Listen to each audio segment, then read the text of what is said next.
नमस्कार दोस्तों, आप लोगों का स्वागत है प्रतिस्पर्धा क्लासेस के ऑनलाइन प्लेटफॉर्म पे। मैं राहुल शर्मा। जैसा कि आपको विदित है, हमने पिछली क्लास में भारत के संवैधानिक विकास के संबंध में अधिनियमों के बारे में हम लोग चर्चा कर रहे थे। उसी कड़ी में आज हम जो है अगला अधिनियम पढ़ेंगे और वो अगला अधिनियम है अपना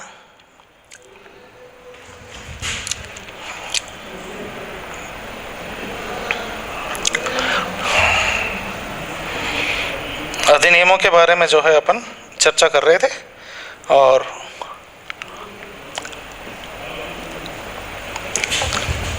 (1833) का चार्टर अधिनियम, 1833 का चार्टर अधिनियम।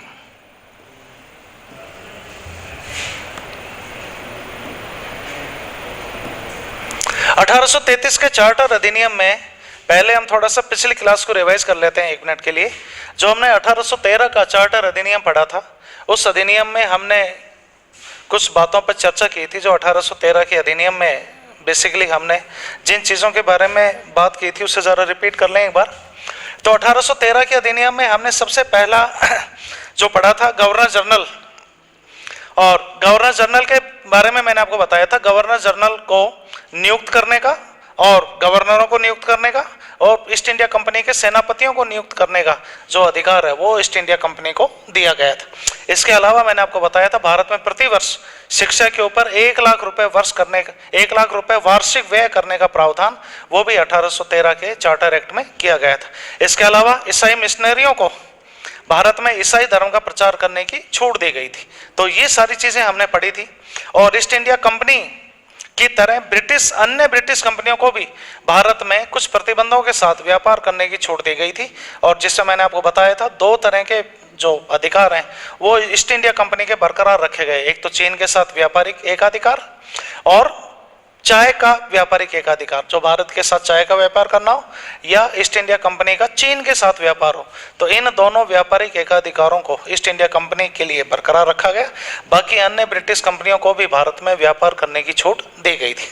इसी कड़ी के तहत हम अगला अधिनियम पढ़ेंगे, वो है 1833 का चार्टर अधिनियम।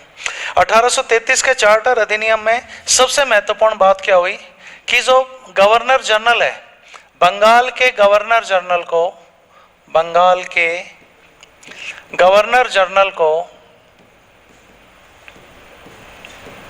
संपूर्ण भारत का गवर्नर जनरल बनाया गया। यानी कि बंगाल के गवर्नर जनरल को क्या बना दिया गया? संपूर्ण भारत का गवर्नर जनरल। इस प्रकार अब बच्चों सवाल ये बन जाएगा कि भारत के पहले गवर्नर जनरल कौन है? भारत के प्रथम गवर्नर जनरल कौन बने? Lord William Bentinck. ये भारत के पहले क्या बने? Governor general, Lord William Bentinck.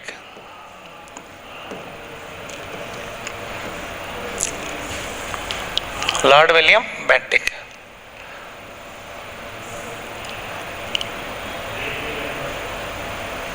Bharat के पहले गवर्नर जनरल कौन बने? Lord William Bentinck. नंबर दूसरी बात,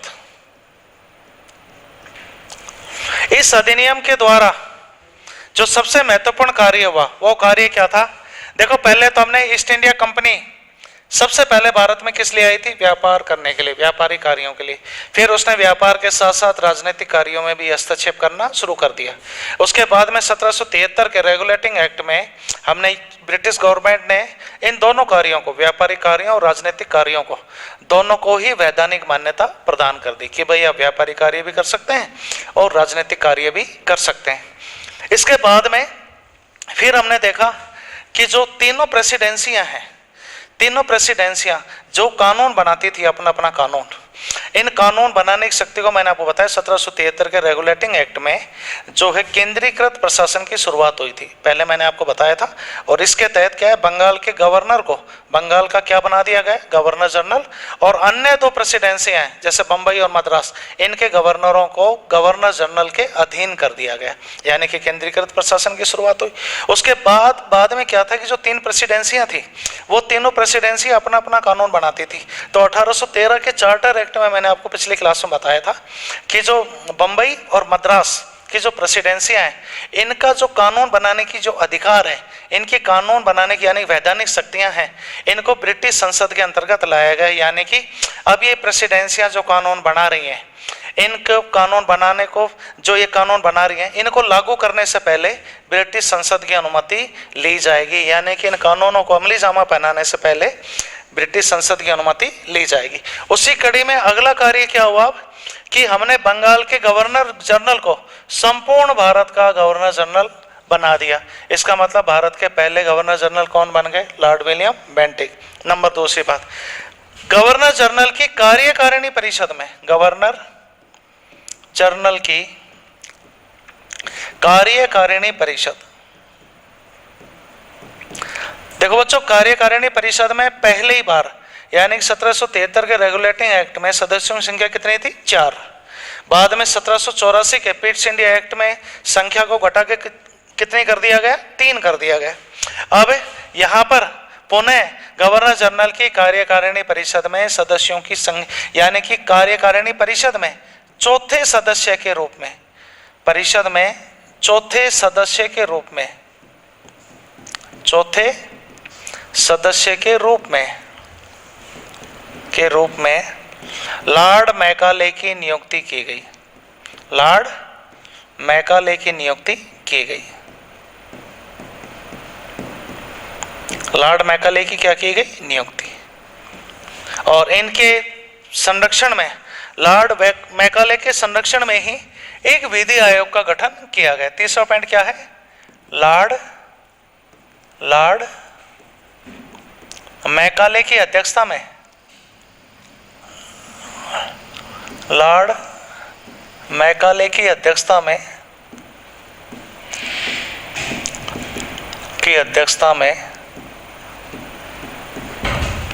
एक विधि आयोग का गठन किया गया, एक विधि आयोग का गठन किया गया, विधि आयोग का गठन किया गया।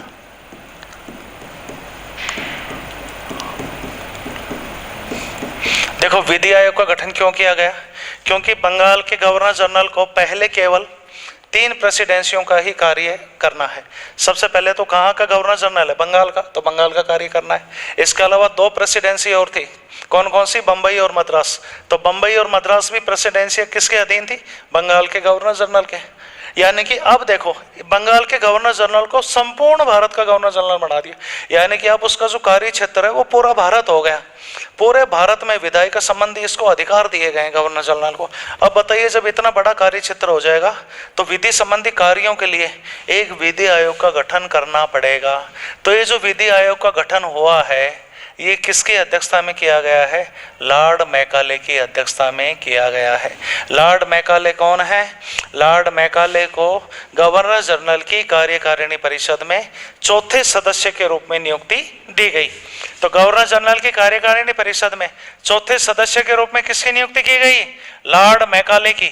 और लॉर्ड मैकाले की अध्यक्षता में संपूर्ण भारत में विधि के संहिताकरण के लिए, यानी कि कानूनों को एक संहिताकरण करने, लिपिबद्ध करने, यानी कि उनको प्रॉपर तरीके से नियमित करने के लिए एक आयोग का गठन किया गया है। इस आयोग का नाम क्या है बच्चों, विधि आयोग। तो एक विधि आयोग का गठन भी कौन से अधिनियम के तहत हुआ, 1833 के चार्टर एक्ट के द्वारा। एक और जो भारतीयों की मांग थी वो थी कि सिविल सेवकों की भर्ती हेतु एक भर्ती परीक्षा, एक प्रतियोगी परीक्षा का आयोजन कराया जाना चाहिए। देखो ईस्ट इंडिया कंपनी में पहले जो व्यक्ति लगते थे वो भाई भतीजावाद के तहत उनकी नियुक्ति होती थी, यानी कि जो बोर्ड ऑफ डायरेक्टर्स होते थे वो अपने सगे संबंधियों को, अपने मिलने वालों को, अपने रिश्तेदारों को इस तरह से कंपनी में नियुक्ति दे देते थे जिनको प्रशासनिक, जिनमें योग्यता भी नहीं होती थी, न तो प्रशासनिक कार्य सही तरीके से कर पा रहे, न ही वो कोई अन्य प्रकार के कार्य अपनी प्रतिभा के अनुरूप कर पा रहे हैं। तो इसके लिए क्या किया कि लोगों ने मांग करी कि भाई ईस्ट इंडिया कंपनी में जिन अधिकारियों की नियुक्ति हो रही है उन सिविल सेवक उनको एक परीक्षा के माध्यम से नियुक्त किया जाए, उनके लिए खुली प्रतियोगी परीक्षा की व्यवस्था का शुभारंभ किया जाए। लेकिन प्यारे बच्चों, बोर्ड ऑफ डायरेक्टर्स की ऑब्जेक्शन के कारण, उनके विरोध के कारण ये प्रावधान लागू नहीं हो पाया। अगर आपसे पूछ ले कि जो एक प्रतियोगी परीक्षा सिविल सेवकों की भर्ती के लिए एक प्रतियोगी परीक्षा का जो प्रावधान है वो किस लिए धरातल पर नहीं आ पाया, तो उसका कारण क्या था? बोर्ड ऑफ डायरेक्टर्स का विरोध। तो बोर्ड ऑफ डायरेक्टर्स के विरोध के कारण जो है एक खुली प्रतियोगी परीक्षा सिविल सेवकों की भर्ती के लिए जो आयोजित की जाने की मांग की जा रही थी वो कहीं ना कहीं ये प्रोसेस एक ठंडे बस्ते में चली जाती है, जिसका कारण क्या था? बोर्ड ऑफ डायरेक्टर्स का विरोध। तो प्यारे विद्यार्थियों, यहाँ पर हमें कई चीजें देखने को मिली 1833 के चार्टर एक्ट में। पहला तो क्या देखने को मिला कि बंगाल के गवर्नर जनरल को संपूर्ण भारत का क्या बना दिया? Governor general. इसका मतलब कि भारत के पहले गवर्नर जनरल कौन बने, यह हमें याद रखना है। तो कौन बने? Lord William Bentinck. नंबर दूसरी बात, गवर्नर जनरल की कार्यकारिणी परिषद में पहले 4 सदस्य थे जो 1784 के एक्ट में घटाकर कितने कर दिए गए? 3। लेकिन वापस इस अधिनियम के द्वारा चौथे सदस्य के रूप में लॉर्ड मैकाले की नियुक्ति की गई और लॉर्ड मैकाले की नियुक्ति चौथे सदस्य के रूप में यानी विधि अधिकारी के रूप में नियुक्ति की गई और इनकी अध्यक्षता में ही भारत में एक विधि आयोग का गठन किया गया, जिसका कार्य था संपूर्ण भारत में विधि के नियमितीकरण या उसके संहिताकरण का कार्य करना, कानूनों का निर्माण करना। तो ये हमें ध्यान रखना है, कानून व्यवस्था पूरे भारत में सुचारू रूप से रहे और नियमित रहे, उसमें किसी प्रकार का कोई व्यवधान नहीं हो।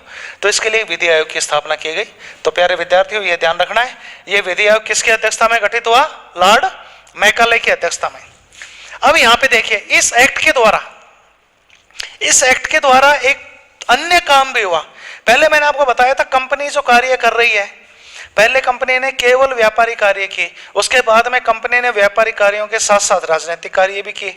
उसके बाद में जो है, अब यहाँ पर इस एक्ट में हमें एक चीज का ध्यान रखना है, यहाँ पर कंपनी के जो व्यापारी कार्य हैं और व्यापारी कार्यों को, व्यापारिक एकाधिकार को पूर्णतः समाप्त कर दिया गया। यानी कि अब कंपनी व्यापारिक कार्य कोई नहीं करेगी, उससे केवल और केवल एक प्रशासनिक इकाई बना दिया गया। तो प्यारे विद्यार्थियों, बहुत इंपॉर्टेंट पॉइंट बन जाता है 1833 के चार्टर एक्ट में कि इस एक्ट के द्वारा क्या कार्य हुआ। तो हमें सबसे पहले ध्यान रखना है कि ईस्ट इंडिया कंपनी को अब केवल एक राजनीतिक इकाई बना दिया गया, एक प्रशासनिक इकाई बना दिया गया, अर्थात उसके जो व्यापारिक कार्य हैं, व्यापारिक एकाधिकार था जो ईस्ट इंडिया कंपनी को, उसे पूर्णतः क्या कर दिया गया? समाप्त कर दिया गया। तो इस एक्ट में एक चीज और ऐड कर लेंगे हम, चौथा पॉइंट क्या आ जाएगा यहाँ? कंपनी के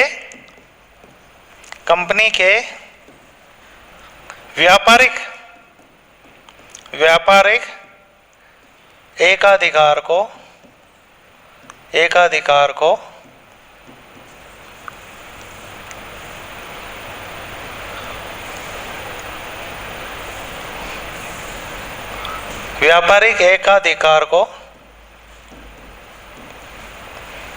समाप्त कर दिया गया। व्यापारिक एकाधिकार को क्या कर दिया गया? समाप्त कर दिया गया।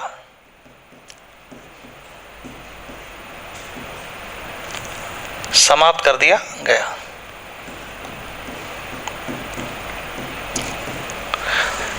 अब एकाधिकार को समाप्त कर दिया, इसका मतलब अब कंपनी के व्यापारिक कार्य पूर्णतः क्या हो गए? समाप्त हो गए।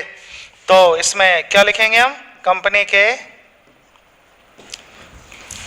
व्यापारिक कार्यों को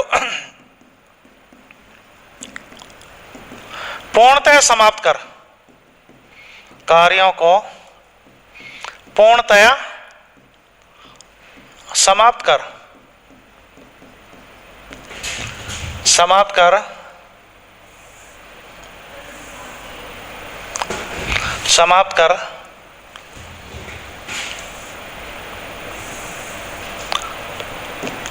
समाप्त कर, उससे केवल प्रशासनिक इकाई बना दिया गया। कौन सी इकाई? प्रशासनिक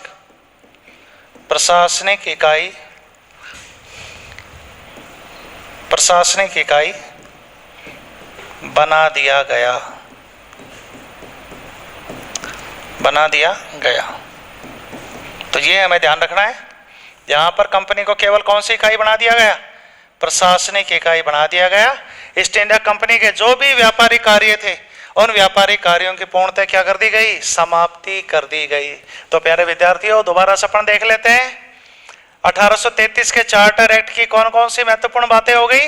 सबसे पहली बात तो क्या है कि बंगाल के गवर्नर जनरल को संपूर्ण भारत का क्या बना दिया गया, गवर्नर जनरल। इसका मतलब क्या है कि भाई भारत के पहले गवर्नर जनरल कौन बन गए प्यारे विद्यार्थियों, लॉर्ड विलियम बेंटिक, पहली बात।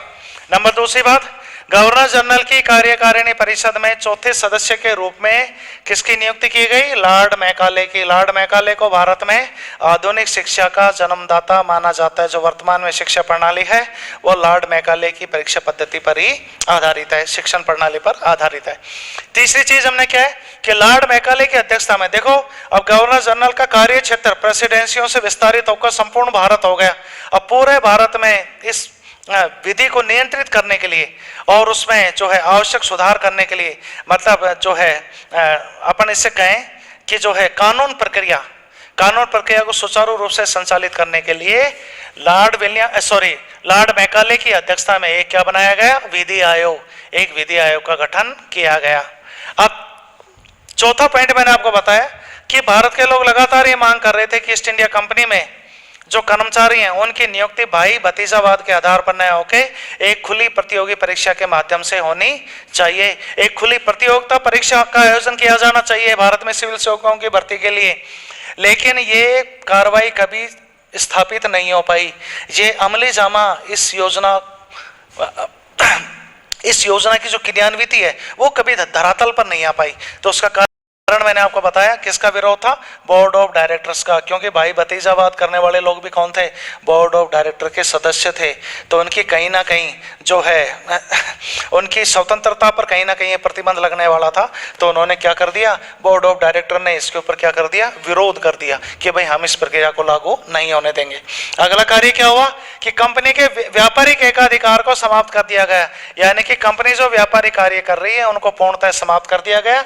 अब कंपनी जो है कोई व्यापारिक कार्य नहीं करेगी, अब वो केवल एक प्रशासनिक इकाई के रूप में ही कार्य करेगी।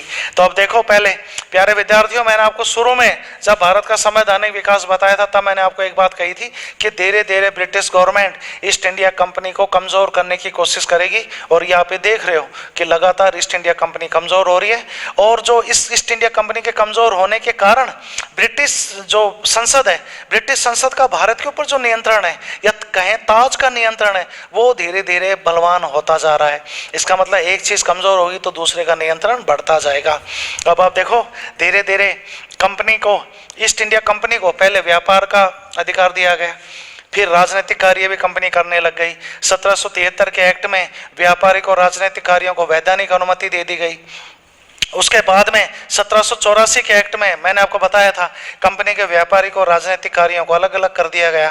व्यापारिक कार्यों पर नियंत्रण के लिए बोर्ड ऑफ डायरेक्टर्स का गठन किया गया, राजनीतिक कार्यों पर नियंत्रण के लिए बोर्ड ऑफ कंट्रोल का गठन किया गया। आगे जाकर के अन्य ब्रिटिश कंपनियां 1813 के एक्ट में अन्य ब्रिटिश कंपनियों को भी भारत में व्यापार करने की छूट दी कुछ प्रतिबंधों के साथ, लेकिन ईस्ट इंडिया कंपनी के दो व्यापारिक एकाधिकार वो बरकरार रखे गए, भारत में चाय का व्यापार और चीन के साथ व्यापार। ये दो चीजें ऐसी हैं जो ईस्ट इंडिया कंपनी के लिए बरकरार रखी गई। अगले एक्ट में मैंने आपको बताया था, इसी एक्ट में मैंने 1813 के एक्ट में ही मैंने आपको बताया था कि जो विधि निर्माण की शक्ति है तीनों प्रेसिडेंसियों को, उसको भी सीमित किया गया। यानी कि अब ये डायरेक्ट विधि बना के उसको लागू नहीं कर सकती, इनको विधि बनाकर लागू करने से पहले ब्रिटिश संसद की अनुमति लेना आवश्यक है। तो ये कार्य ये भी जो है किया गया। अब आगे हम देखते हैं 1833 के चार्टर एक्ट में, तो हमें ये समझ में आता है कि अब गवर्नर जनरल को पूरे भारत की जिम्मेदारी दे दी गई। यानी कि अब बंगाल का गवर्नर जनरल संपूर्ण भारत का क्या बन गया, गवर्नर जनरल बन गया है। और इस प्रकार भारत के पहले गवर्नर जनरल कौन बन गए, लॉर्ड विलियम बेंटिक। और गवर्नर जनरल की कार्यकारिणी परिषद में जो पहले 4 सदस्य थे, अब 1784 के एक्ट में जो उनकी संख्या घटा करके 3 कर दी गई थी, पुनः 1833 के अधिनियम में गवर्नर जनरल की कार्यकारिणी परिषद में चौथे सदस्य के रूप में लॉर्ड मैकाले की नियुक्ति की गई। और बाद में आगे चल करके लॉर्ड मैकाले की अध्यक्षता में ही भारत में एक विधि आयोग का गठन किया गया, क्योंकि संपूर्ण भारत में कानूनी व्यवस्था को नियंत्रित रूप से या सुचारू रूप से संचालित करने के लिए एक विधि आयोग का गठन किया गया। किसकी अध्यक्षता में किया गया प्यारे विद्यार्थियों? लॉर्ड मैकाले की अध्यक्षता में। और मैंने आपको बताया कंपनी में जो सिविल सेवकों की नियुक्ति होती थी उनकी भर्ती के लिए एक भर्ती परीक्षा आयोजन करवाने का जो मांग है, मांग पत्र है, वो लगातार भारतीयों के द्वारा दिया जा रहा था। तो लेकिन ये कार्रवाई संपूर्ण हो पाती उससे पहले ही बोर्ड ऑफ डायरेक्टर्स ने इसका भरपूर विरोध किया, और इस विरोध के परिणाम स्वरूप जो है ये जो सिविल सेवकों की भर्ती के लिए एक भर्ती परीक्षा आयोजन की जो बात है वो कहीं ना कहीं सफल नहीं हो पाई।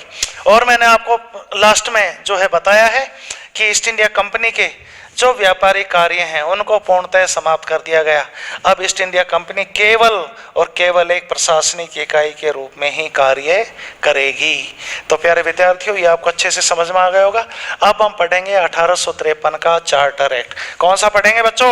1853 का चार्टर एक्ट पढ़ने से पहले मैं आपसे अनुरोध कर रहा हूँ कि इस वीडियो को आप ज़्यादा से ज़्यादा लाइक करें, शेयर करें, सब्सक्राइब करें, ताकि रोजाना जो वीडियो आपको मिल रही है उसका नोटिफिकेशन आपको सबसे पहले प्राप्त हो जाए। नंबर एक बात। नंबर दूसरी बात, आप जितना शेयर और लाइक करेंगे उतना ही हमारा मोटे जो आत्मविश्वास है, कॉन्फिडेंस है, वो ज़्यादा बूस्ट होगा, वो बढ़ेगा, जिससे हम आपके लिए और बेहतर वीडियो, लगातार वीडियो आपके लिए ऐसे ही प्रस्तुत करते रहेंगे और आप अपने घर पर बैठकर बड़े आराम से जो है भारत की राज व्यवस्था को बड़े आराम से एंजॉय कर पाएंगे और एक बेहतर नागरिक बनने में जो है आपका योगदान रहेगा।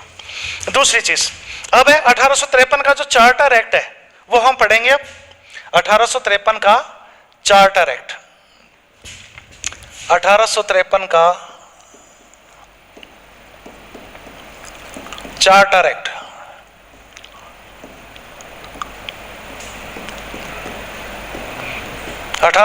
का चार्टर एक्ट। देखो, चार्टर अधिनियमों की श्रृंखला में प्यारे बच्चों ये ध्यान रखना है, चार्टर अधिनियम कौन से हैं? मैंने आपको पहले बताया था, चार्टर एक्ट वो हैं जो ब्रिटिश क्राउन द्वारा जारी किए गए हैं। यानी कि जिन एक्ट को ब्रिटिश क्राउन ने जारी किया है वो कौन से एक्ट हैं? चार्टर एक्ट हैं। तो चार्टर एक्टों की श्रृंखला में यह अंतिम अधिनियम है। तो यहां क्या लिखेंगे हम? चार्टर अधिनियमों की अधिनियमों की श्रृंखला में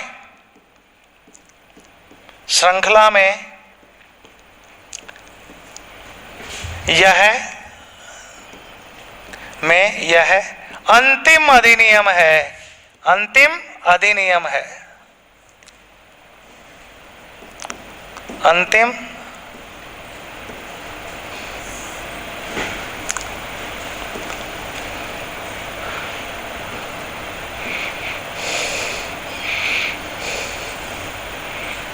अंतिम अधिनियम है। अंतिम अधिनियम है।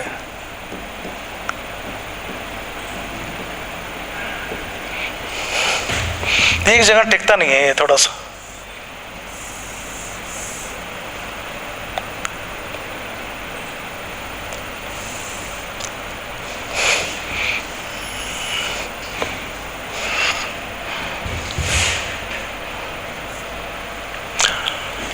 (1853) का चार्टर एक्ट। चार्टर एक्ट तो इसमें क्या कहेंगे हम? अंतिम चार्टर एक्ट है। अंतिम चार्टर अधिनियम है। अंतिम चार्टर अधिनियम है। अंतिम चार्टर अधिनियम है, पहली बात। दूसरी बात क्या है इस अधिनियम में कि इसके द्वारा केंद्र में संपूर्ण भारत के लिए एक केंद्रीय विधान परिषद का संपूर्ण भारत के लिए भारत हेतु एक केंद्रीय विधान परिषद, एक केंद्रीय विधान परिषद, केंद्रीय विधान परिषद का गठन किया गया। केंद्रीय विधान परिषद का गठन किया गया। संपूर्ण भारत के लिए क्या बना दी गई? एक केंद्रीय विधान परिषद। और कितने सदस्य ही है बच्चों ये केंद्रीय विधान परिषद? 12 सदस्य ही। कितने सदस्य ही है? 12 सदस्यीय विधान परिषद का निर्माण कर दिया गया, जिसने भारत की छोटी संसद के रूप में, इसने किसके रूप में कार्य किया? भारत की छोटी संसद के रूप में, छोटी संसद के रूप में कार्य किया, छोटी संसद के रूप में कार्य किया।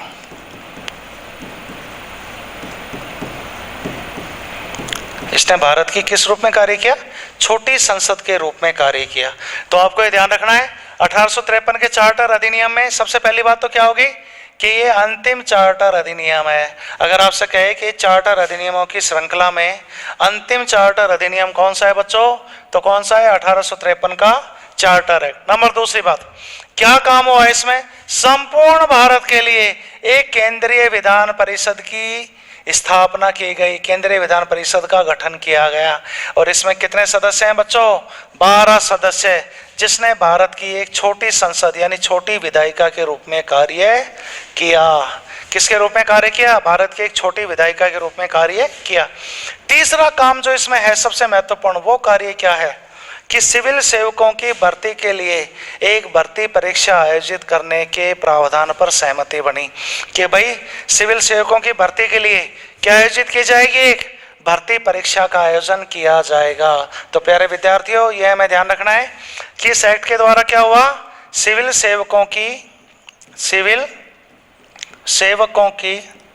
भर्ती हेतु एक भर्ती परीक्षा, एक खुली प्रतियोगी परीक्षा, एक खुली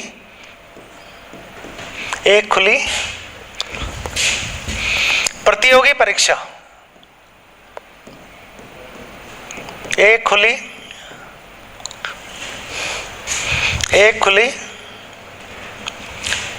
प्रतियोगी परीक्षा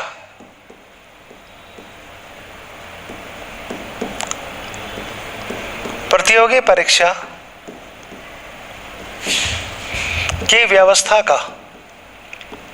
व्यवस्था का शुभारंभ किया गया। व्यवस्था का क्या किया गया? शुभारंभ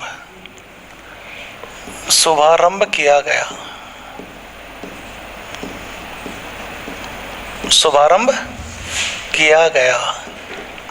यानी कि क्या बनाएगी? खुली प्रतियोगी परीक्षा कि खुली प्रतियोगी परीक्षा की व्यवस्था का शुभारंभ किया गया। इससे पहले के एक्ट में जो खुली प्रतियोगी परीक्षा थी, इस व्यवस्था को अमली जामा नहीं पहनाया जा सका। क्यों? क्योंकि हमने देखा था 1833 के चार्टर एक्ट में, क्योंकि बोर्ड ऑफ डायरेक्टर्स के विरोध के कारण वो प्रावधान कभी लागू नहीं हो पाया।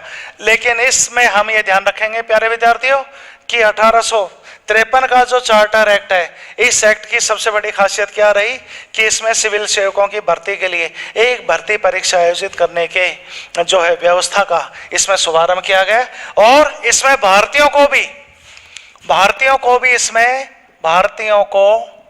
भाग लेने का, भारतीयों को इसमें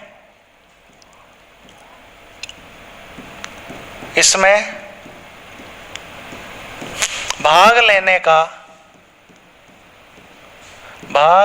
का अवसर दिया गया। भाग लेने का क्या दिया गया? अवसर दिया गया। इसमें भाग लेने का अवसर दिया गया। तो ये कार्य कौन से एक्ट में हुए? 1853 के चार्टर एक्ट में। दोबारा से रिपीट कर देता हूं बच्चों, 1853 के चार्टर एक्ट में एक तो सबसे पहली चीज हमें याद रखनी है कि चार्टर अधिनियमों की श्रृंखला में जो सबसे अंतिम चार्टर अधिनियम है, तो वो चार्टर अधिनियम कौन सा है? 1853 का चार्टर एक्ट। दूसरी बात, इस चार्टर एक्ट के द्वारा जो है भारत में, संपूर्ण भारत के लिए एक केंद्रीय विधान परिषद की स्थापना का प्रावधान हुआ, जिसके तहत केंद्र में एक 12 सदस्यीय केंद्रीय विधान परिषद का गठन हुआ। और इस केंद्रीय विधान परिषद ने भारत की एक छोटी संसद के रूप में कार्य किया। तीसरी बात क्या हुई कि सिविल सेवकों की भर्ती के लिए एक खुली प्रतियोगी परीक्षा की व्यवस्था का शुभारंभ किया गया और इस प्रतियोगी परीक्षा में भारतीयों को भी भाग लेने का अवसर दिया गया।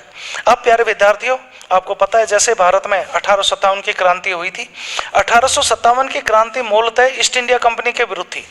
ईस्ट इंडिया कंपनी के अत्याचारों के विरुद्ध थी, उनकी नीतियों के विरुद्ध थी। जैसा कि आपको पता है ईस्ट इंडिया कंपनी ने भारत से अथाह मात्रा में कच्चा माल जो है ब्रिटेन में भेजा।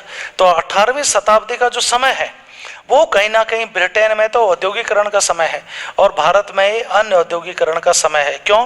क्योंकि भारत से जब कच्चा माल निरंतर रूप से ब्रिटेन भेजा गया तो उसका जो दूरगामी प्रभाव ये हुआ कि भारत में जो लघु उद्योग थे, कुटीर उद्योग थे, छोटे मोटे जो कार्य थे, उद्योग जिनसे लोग अपनी रोजी रोटी कमा रहे थे, तो वो उद्योग सारे चौपट हो गए और जिसके कारण से भारत में गरीबी, भुखमरी और इस तरह की आपदाएं जो है भारत में मुखर होने लगी।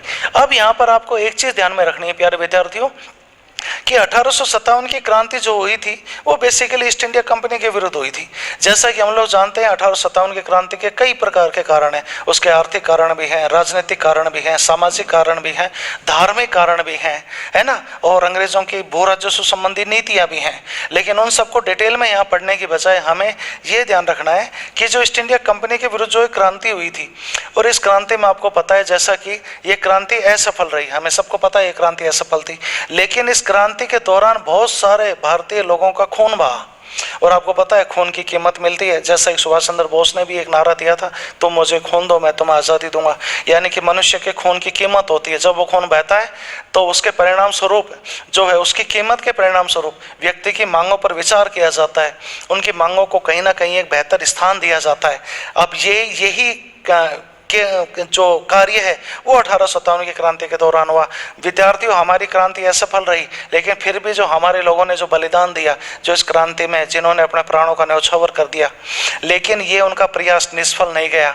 इसके द्वारा जो है भारत में ईस्ट इंडिया कंपनी के विरुद्ध जब विद्रोह, बड़ी मात्रा में विद्रोह हो गया, तो जिसके कारण महारानी विक्टोरिया जो उस समय तत्कालीन ब्रिटिश जो है सामग्री थी, वो उनको जब ये पता चला कि भाई भारत में ईस्ट इंडिया कंपनी के विरुद्ध विद्रोह हो रहा है, तो महारानी विक्टोरिया ने कहा कि भाई मैं भारत जाकर के देखती हूँ कि ये विद्रोह क्यों हो रहा है और किस चीज़ के प्रति हो रहा है। तो महारानी विक्टोरिया ब्रिटेन से भारत आई और भारत में आकर के उन्होंने 1 नवंबर 1858 को इलाहाबाद की घोषणा करी। कौन सी घोषणा करी? इलाहाबाद घोषणा। तो आपको बच्चों ध्यान रखना है, इलाहाबाद घोषणा कब हुई थी? इलाहाबाद घोषणा तो 1 नवंबर 1858 को। क्यों कहते हैं इसे इलाहाबाद घोषणा? क्योंकि भाई ये घोषणा इलाहाबाद में ही हुई थी। इलाहाबाद घोषणा क्यों कहेंगे? क्योंकि ये घोषणा कहाँ हुई थी? इलाहाबाद में महारानी विक्टोरिया की घोषणा हुई थी और इस घोषणा के द्वारा ईस्ट इंडिया कंपनी को समाप्त कर दिया गया था और भारत के शासन की बागडोर सीधे महारानी विक्टोरिया के हाथों में चली गई। तो प्यारे विद्यार्थियों, जो हमारा ये काल है संवैधानिक विकास का काल, इसको हम 2 भागों में बांट सकते हैं। मैंने आपको पहले भी इस बारे में बताया था। एक तो अवधि है 1773 के रेगुलेटिंग एक्ट से लेकर के और 1858 तक की जो ये अवधि है, ये अवधि का काल है, ये है ईस्ट इंडिया कंपनी के अंतर्गत शासन। किसके अंतर्गत है प्यारे विद्यार्थियों? ईस्ट इंडिया कंपनी के अंतर्गत शासन। अब 1858 से लेके 1858 के अधिनियम से लेकर के और 1947 तक का जो समय है, ये आएगा प्यारे विद्यार्थियों ताज के शासन के अंतर्गत। किसके अंतर्गत आएगा? ताज के शासन के अंतर्गत। यानी कि 1857 की क्रांति चूंकि ईस्ट इंडिया कंपनी के विरुद्ध थी और महारानी विक्टोरिया की 1 नवंबर 1858 की इलाहाबाद घोषणा के द्वारा चूंकि ईस्ट इंडिया कंपनी की समाप्ति कर दी गई और समाप्ति होने के बाद में भारत के शासन की बागडोर सीधे महारानी विक्टोरिया के हाथों में चली गई। अर्थात हम ये कह सकते हैं कि भारत में ताज के शासन की शुरुआत हो गई। कौन से शासन की? ताज के शासन की। तो प्यारे विद्यार्थियों, कल की क्लास में जब हम पढ़ेंगे तो हम पढ़ेंगे ताज के शासन को, और ताज के शासन की शुरुआत होती है 1858 के अधिनियम से लेकर के 1947 के भारत शासन अधिनियम तक। इस दौर ये जो बीच का समय है 1858 के भारत शासन अधिनियम से लेकर के और 1947 भारत स्वतंत्रता अधिनियम तक का जो समय है, इस अवधि को कहते हैं ताज का शासन। क्या कहेंगे बच्चों? ताज का शासन। देखिए, कल की क्लास में अपन 1858 के अधिनियम को जो है अनवरत रूप से शुरू रखेंगे, लेकिन मेरी आपसे ये गुजारिश है कि अगर आपको वीडियो अच्छा लगा हो तो आप इस वीडियो को लाइक करें, शेयर करें और ज़्यादा से ज़्यादा मात्रा में जो है इसको शेयर करेंगे और सब्सक्राइब कर लेंगे चैनल को, ताकि डेली जो मेरे वीडियो आएंगे उनका नोटिफिकेशन आपको सबसे पहले मिल जाएगा। जय हिंद।